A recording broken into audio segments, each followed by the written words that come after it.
आगाज कर रहे हैं बड़ी खबर के साथ। कुछ देर में सदन की कार्यवाही होगी शुरू। संसद का मानसून सत्र हंगामेदार रहने के आसार। सत्ता पक्ष और विपक्ष के बीच कई मुद्दों पर हो सकती है बहस। ऑपरेशन सिंदूर, विदेश नीति समेत कई मुद्दों पर घेरेगा विपक्ष। कांग्रेस सांसद बी मणिकम टैगोर ने दिया स्थगन नोटिस। राष्ट्रीय सुरक्षा, विदेश नीति की विफलता पर चर्चा की मांग। पहलगाम आतंकी हमला और ऑपरेशन सिंदूर पर चर्चा की मांग की गई है। राज्यसभा सांसद रेणुका चौधरी ने भी स्थगन नोटिस दिया। ऑपरेशन सिंदूर, विदेश नीति पर चर्चा की मांग। तो मॉनसून सत्र से जुड़ी हुई ये बड़ी खबर आपको बता रहे हैं। अब से कुछ ही समय बाद सदन की कार्यवाही जो है वो शुरू हो जाएगी।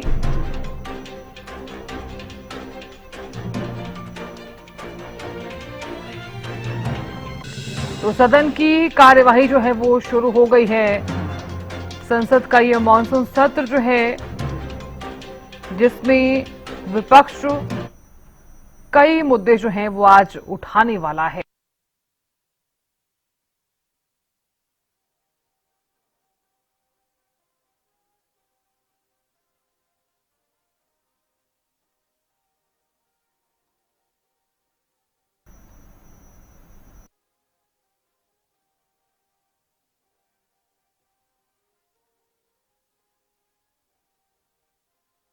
के साथ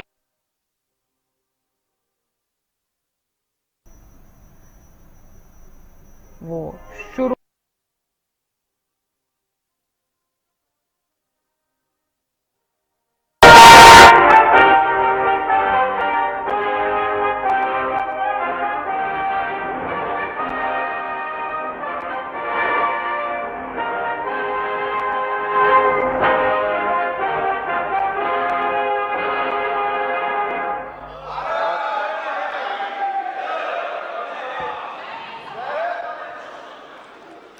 माननीय सदस्यगण, मुझे अत्यंत दुख के साथ अपने 8 पूर्व साथियों के निधन के बारे में सभा को सूचित करना है।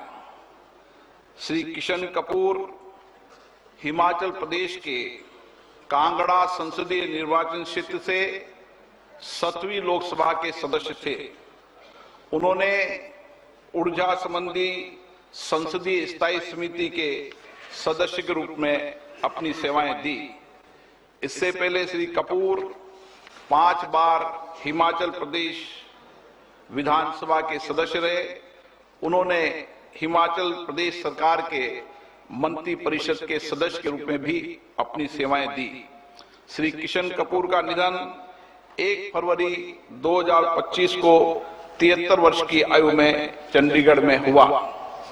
श्री भगत राम पंजाब के फिलौर संसदीय निर्वाचन क्षेत्र से 6ठी लोकसभा के सदस्य थे।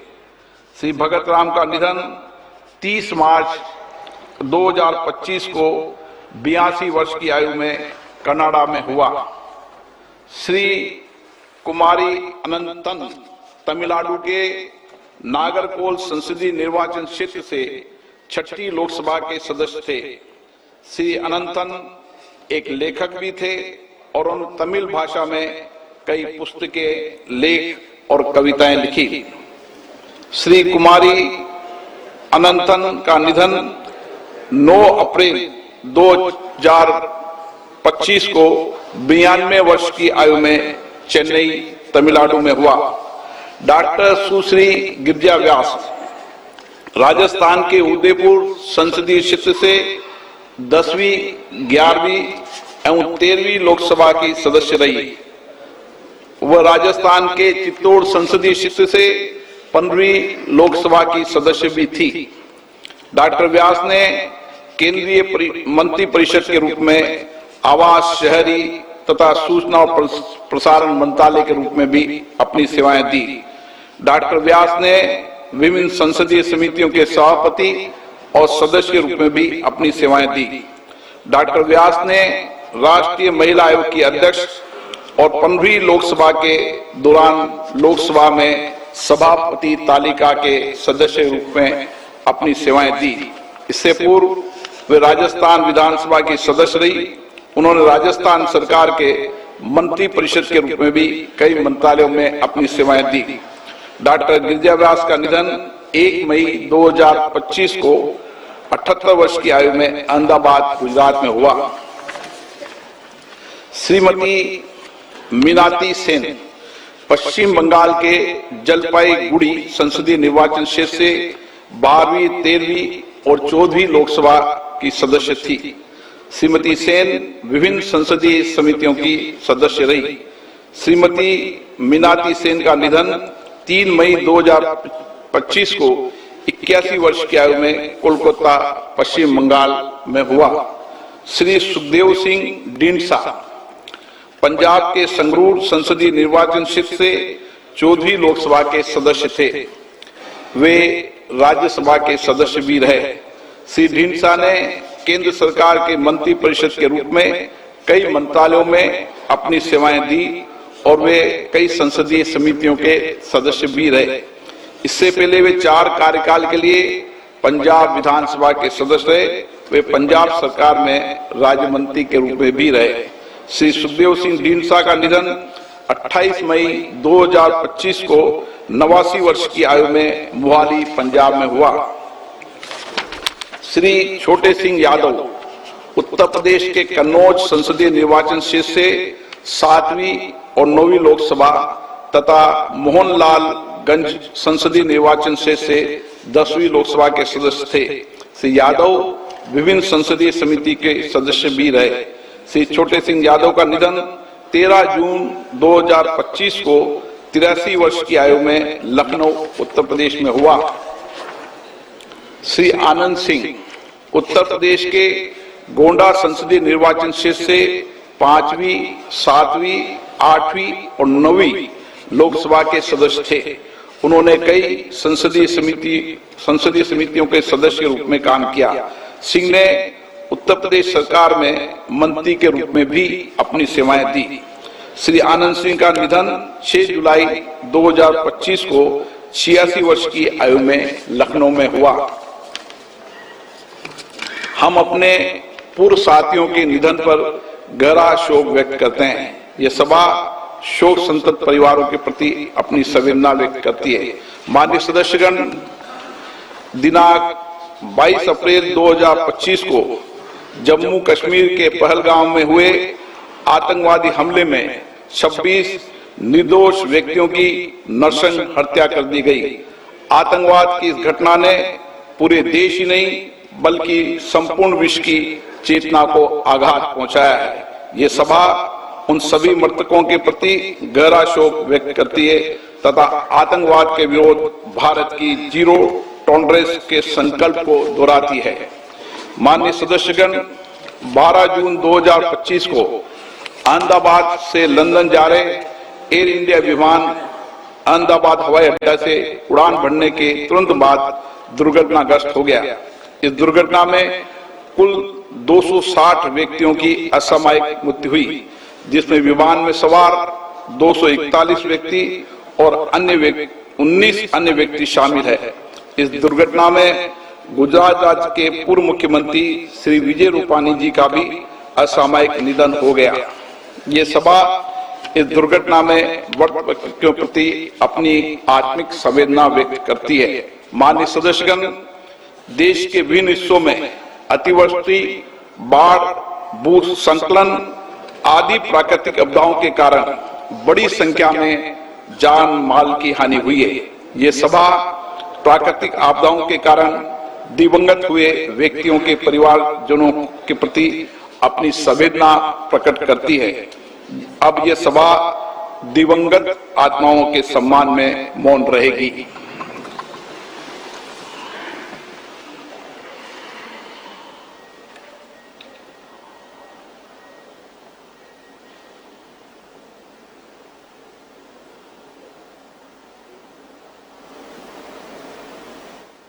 ओम शांति। माननीय सदस्यगण, मैं भारतीय अंतरिक्ष अनुसंधान संगठन को भारतीय अंतरिक्ष यात्री श्री शुभांशु शुक्ला के अंतर्राष्ट्रीय स्पेस स्टेशन के पहले सफल मिशन के लिए सदन की ओर से हार्दिक शुभकामनाएं देता हूं। माननीय सदस्यगण, इस विषय पर माननीय सदस्यों की भावनाओं के अनुरूप इस सत्र में इस विषय पर व्यापक चर्चा भी होगी। प्रश्नकाल प्रश्न संख्या 1 श्री प्रदीप पुरोहित। श्री प्रदीप पुरोहित क्वेश्चन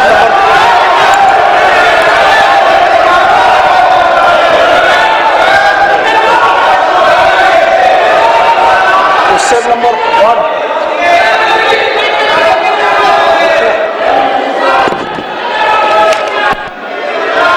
क्वेश्चन नंबर 1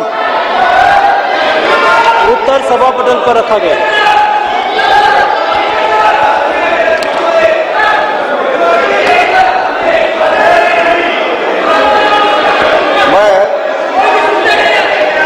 माननीय सदस्यगण, प्लीज अखिलेश जी इनको बिठाइए प्लीज। एक मिनट बैठे बैठे, प्लीज सुनिए, बैठिए। मणिकम जी बैठिए। माननीय सदस्यगण, ये प्रश्नकाल है और मेरा आग्रह आपसे निवेदन है कि हमें संसदीय परंपराओं को उच्च कोटि बनाने का प्रयास करना चाहिए और ये मिथक तोड़ना चाहिए कि सदन के प्रथम दिन सदन के अंदर व्यवधान पैदा होगा। हमारे प्रयास होना चाहिए कि हम देश की जनता की भावनाओं के अनुरूप, उनकी इच्छाओं के अनुरूप यहाँ सदन में उनकी आकांक्षा रखें, उनकी भावनाओं को अभिव्यक्त करें और महत्वपूर्ण विषय जो देश में घटना घटी है उन पर व्यापक चर्चा और संवाद हो। इस मिथक को तोड़ना ही चाहिए। मेरा आग्रह आपसे, सदन को आप प्रश्नकाल के बाद प्रश्नकाल जो भी विषय होता है प्रश्नकाल के होते आप नोटिस दीजिए। ये अखिलेश जी, आप सभी सदस्यों जब तख्तियां लेके नहीं आए। मैं आपको प्रश्नकाल के बाद सब विषयों पर चर्चा करूं। प्लीज बैठिए बैठिए। ये तरीका उचित नहीं है। सदन के पहले दिन सदन चले, अच्छी चर्चा हो, व्यापक चर्चा हो। मैं सभी सदस्यों को पर्याप्त समय, पर्याप्त अवसर दूंगा। सदन नियमों प्रक्रियाओं से चलता है। प्रश्नकाल के बाद प्लीज बैठिए।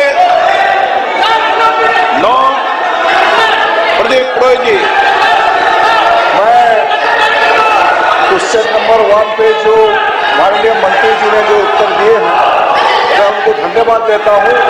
व्यापक मात्रा में उनका उत्तर हमको भेजे हैं। मैं मोदी जी को भी धन्यवाद देना चाहता हूं, हमारा यशस्वी प्रधानमंत्री, इसलिए कि मोदी जी सबका साथ सबका विकास का जो नारा देके 2014 में देश चलाने की शुरुआत किए। कहीं भी कोई स्टेट में कोई भी सरकार हो, कोई भी गवर्नमेंट हो, उसका कोई मतलब मोदी जी नहीं रखते हैं। कोई भी 2014 से 2019 तक उड़ीसा में बिजू जनता दल का सरकार था, फिर भी केंद्र सरकार, मोदी जी का सरकार पर्याप्त अर्थ उड़ीसा को दिया था। और इसी बारे में क्वेश्चन नंबर 1 के संदर्भ बारे में मैं ये माननीय मंत्री जी से पूरक प्रश्न ये पूछना चाहता हूँ।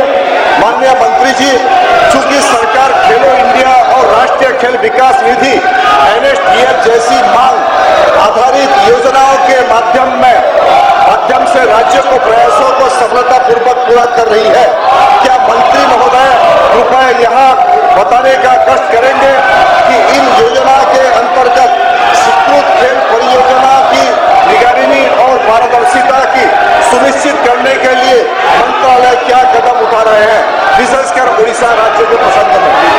माननीय मंत्री जी,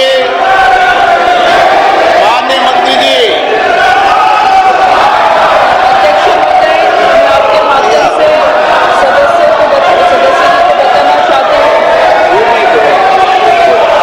कि उड़ीसा के राज्य में खेलो इंडिया के माध्यम से हमने लगभग 15 जिलों में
सिद्ध हो रही है। क्या मंत्री जी बताना चाहेंगे कि क्या सरकार खेलो इंडिया योजना के तहत पिछड़े और आकांक्षी जिलों से प्राप्त प्रस्तावों को प्राथमिकता देकर उनके तेजी, सिक्योरिटी और विकास के लिए कोई विशेष पहल कर रही है? मैं माननीय सदस्य जी को बताना चाहूंगी कि जो मिनी स्टेडियम के बारे में उन्होंने यहाँ पे पूछा है वो राज्य सरकार का विषय है और जो छोटे स्टेडियम है वो राज्य सरकार के माध्यम से पूरे किए जाते हैं। जो केंद्र सरकार के माध्यम से जो बड़ी मांग जो आती है, जो स्टेट गवर्नमेंट को जो सपोर्ट के लिए लगता है वो राशि हम वहाँ पे उपलब्ध करवाते हैं, लेकिन जो डिस्ट्रिक्ट में जो छोटे सेंटर जो चाहिए वो राज्य सरकार के माध्यम से पूरे किए जाएंगे। डॉक्टर अमर सिंह,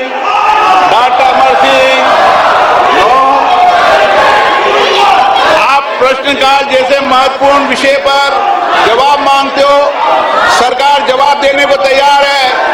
ये सदन है, नारेबाजी करने के लिए आप सदन के बाहर जाओ। सदन में नारेबाजी करना उचित नहीं है। सदन में नियमों से सवाल उठाओ, सरकार जवाब देगी। प्रश्न संख्या 3 विजय कुमार दुबे।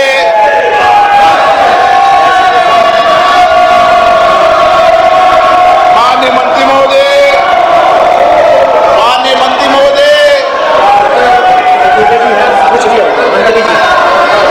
उत्तर सदन के पटल पे रखा है। माननीय सदस्य, माननीय अध्यक्ष जी, आपके माध्यम से मेरा माननीय मंत्री जी से प्रश्न है। चूंकि पीएम इंटर्नशिप योजना का लाभ विशेषकर देश के किनारे बसे उन पिछड़े जिलों के लिए अति महत्वपूर्ण है जहां की कोई औद्योगिक व्यवस्था नहीं है। असहाय परिवार के युवा यदि कठिन परिस्थितियों में हाई स्कूल इंटर कर लिए तो भी उनको मजबूरीवश मजदूरी करना पड़ता है।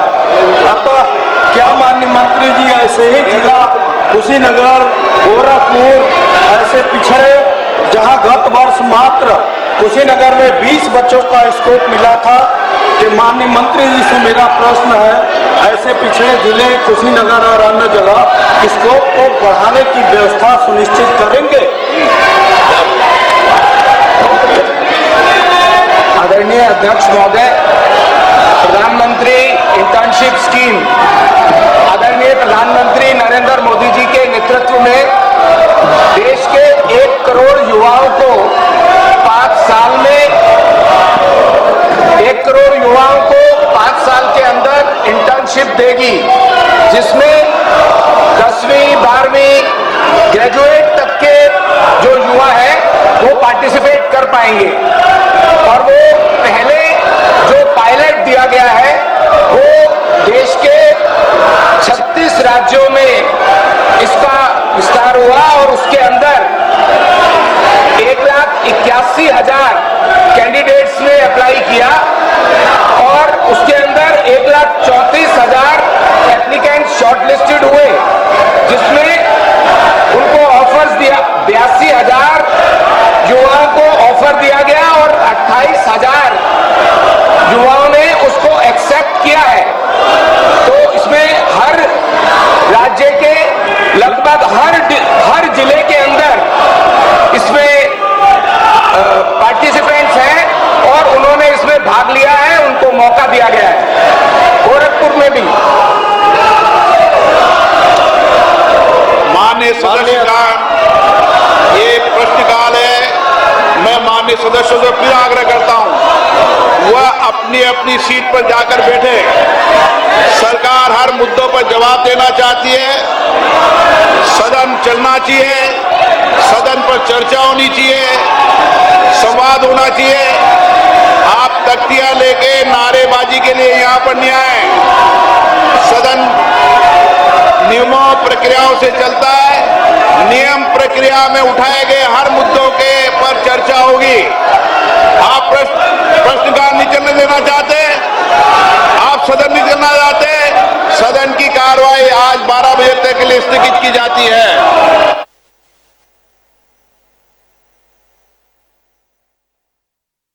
कर दिया गया है तो लोकसभा में प्रश्नकाल के दौरान भारी हंगामा जो है वो देखा गया।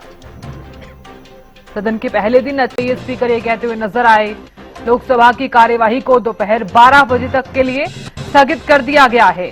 ये बड़ी खबर आपको बता रहे हैं। इससे पहले लोकसभा स्पीकर ओम बिरला को अभी आप सुन रहे थे, इन्होंने कहा कि सदन नियमों और प्रक्रियाओं से चलता है, तो लोकसभा की कार्यवाही को दोपहर 12 बजे तक के लिए स्थगित कर दिया गया है। सदन में प्रश्नकाल के दौरान विपक्ष का जमकर हंगामा जो है वो यहां पर देखने को मिला और दोपहर 12 बजे तक के लिए कार्यवाही को स्थगित कर दिया गया है। बड़ी खबर आपको बता रहे हैं, लोकसभा की कार्यवाही दोपहर 12 बजे तक स्थगित कर दी गई है। तो सदन की कार्यवाही में विपक्ष ने जमकर हंगामा किया, तो भारी हंगामे के बीच लोकसभा की कार्यवाही को स्थगित कर दिया गया है और ये कार्यवाही जो है वो 12 बजे तक के लिए स्थगित कर दी गई है। बड़ी खबर आपको बता रहे हैं, तो सदन में विपक्ष जो है वो भारी हंगामा करते हुआ नजर आया। प्रश्नकाल के साथ कार्यवाही जो है वो शुरू हुई, तो प्रश्नकाल के दौरान विपक्ष ने भारी हंगामा किया, जमकर नारेबाजी की। इसी के साथ ही लोकसभा की कार्यवाही को दोपहर 12 बजे तक के लिए स्थगित कर दिया गया है।